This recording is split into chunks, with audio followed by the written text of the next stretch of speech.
লায়লা মামুনের সম্পর্কটা মানে অনেকেই বলছেন যে এটা অসম সম্পর্ক, কিন্তু আমি মনে করি কেউ যদি এই সম্পর্ক মেনটেন করতে পারেন, ধরেন যে দুজনের মধ্যে যদি মানে ফিনান্সিয়াল কন্ডিশনের ডিফারেন্স থাকে, বয়সের ডিফারেন্স থাকে, বা হাইটের ডিফারেন্স থাকে, চেহারা ডিফারেন্স থাকে, থাকতেই পারে। হ্যাঁ, এবং এটা যদি কেউ মেনটেন করতে পারে, মানে ওয়েল এন্ড গুড, এটা তাদের ব্যাপার। হ্যাঁ, তো এটা যদি মেনটেন করতে পারে ভালো।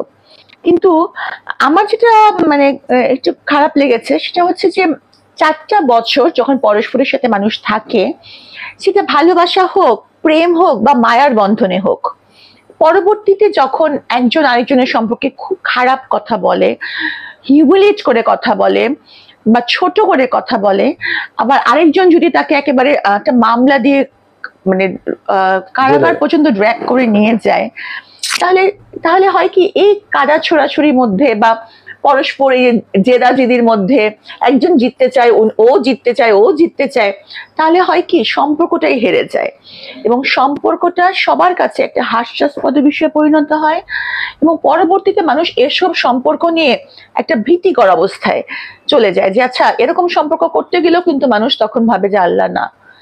তো আমার মনে হয় যে এই সব পরস্পর ভালোবাসা বা মায়া সম্পর্কটা কেউ যদি এরকম লেভেলে নামিয়ে নিয়ে আসে, এটা কারোর জন্যই সুখকর না, সবার জন্যই অপমানকর।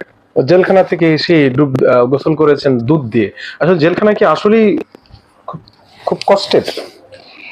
জেলখানা তো খুবই কষ্টের জায়গা, আমি তো এটা বারবারই বলেছি, বারবারই বলি। আর হচ্ছে যে দুধে গোসল করানো একটা ট্রেন্ড, যেমন হচ্ছে যে আমার ক্ষেত্রেও কিন্তু আমি যখন এসেছি, তো তখন গুরুজনরা সোনার রূপার পানি আর দুধ দিয়ে গোসল করিয়েছেন। এটা হচ্ছে একটা সংস্কার, আপনি এখন কুসংস্কার বলেন, সংস্কার বলেন, আমি এটা মানি বা আমি এটা না মানি, কিন্তু যেহেতু গুরুজনরা মানছেন বা এরকম একটা সংস্কার আছে, তো করতে অসুবিধা কি? আপনিও দুধ দিয়ে গোসল করেছেন? হ্যাঁ, আমাকেও করানো হয়েছে। আচ্ছা, তো এই যে এখন তাদের সংসার নিয়ে, বা এই যে একজন ধর্ষণ মামলা দিয়েছে আর একজন জেল কাটলো, এইগুলো আসলে কিভাবে দেখেন, সমাজে এর ইফেক্ট পড়ে? আমি তো এটাই বলবো যে ওই সম্পর্কটাই মানে সম্পর্কটা হেরে যায়, সম্পর্কটা কলুষিত হয়, মানে খারাপ লাগে। মানে একটা মানে দুজনের মধ্যে যদি ওই তো বললাম 4 বছর একটা মায়ার বন্ধন ছিল, বা ভালোবাসা ছিল, বা প্রেম চাই ছিল, আমি জানি না, তারাই ভালো জানেন। কিন্তু এখন যখন পরস্পর কাদা ছোড়াছুড়ি করেন, তখন সম্পর্কটা একেবারেই মানে হেরে যায়, একেবারেই। কেউই যেতে না, না মামুন জিততে পেরেছে, না লায়লা জিততে পেরেছে, আমার এটা মনে হয়।